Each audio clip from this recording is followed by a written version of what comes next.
लियो ख्याल ही उखाड़ कर, कंदुक ज्यों कपी खेल बेल के सो फल वो। संकट समाज असमंजस भो राम राज, काज जुग पूगनी को कर तल पल भो। साहसी समर्थ तुलसी को नाह जाकी बाण, लोकपाल पालन को फिर थिर थल भो। समुद्र को गोखुर के समान करके निडर होकर लंका जैसी सुरक्षित नगरी को होलिका के सदृश जला डाला, जिसमें पराए शत्रु के पुर में गड़बड़ी मच गई। द्रोण जैसा भारी पर्वत खेल में ही उखाड़ गेंद की तरह उठा लिया। वह कपिराज के लिए बेल फल के समान क्रीड़ा की सामग्री बन गया। राम राज्य में अपार संकट, लक्ष्मण शक्ति से असमंजस उत्पन्न हुआ। उस समय जिसके पराक्रम से युग समूह में होने वाला काम पल भर में मुट्ठी में आ गया।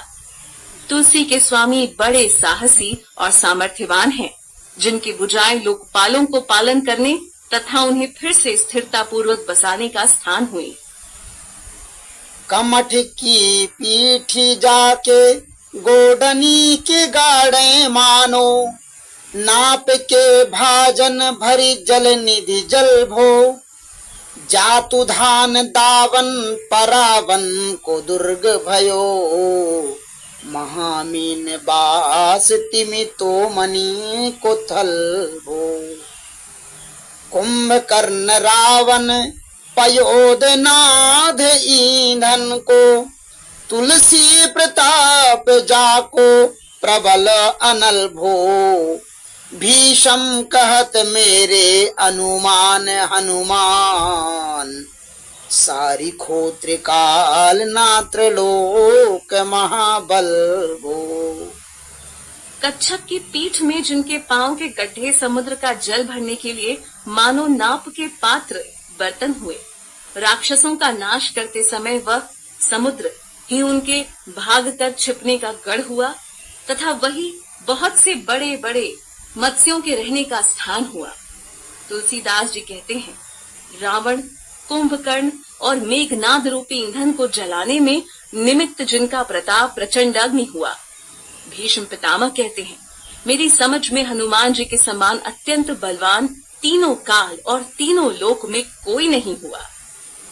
दूत राम राय को सपूत पूत पौन को, तू अंजनी को नंदन प्रताप भूरि भानु सो। सीय सोच समन दुरित दोष दमन, शरण आए अवन लखन प्रिय प्राण सो। दस मुख दुसह दरिद्र दरिबे को भयो, प्रकट तिलोक ओक तुलसी निधान सो। ज्ञान गुणवान बलवान सेवा सावधान, साहिब सुजान उर आनु हनुमान सो। आप राजा रामचंद्र जी के दूत, पवन देव के सुयोग्य पुत्र, अंजनी देवी को आनंद देने वाले, असंख्य सूर्यों के समान तेजस्वी, सीता जी के शोक नाशक, पाप तथा अवगुण के नष्ट करने वाले, शरणागतों की रक्षा करने वाले और लक्ष्मण जी के प्राणों के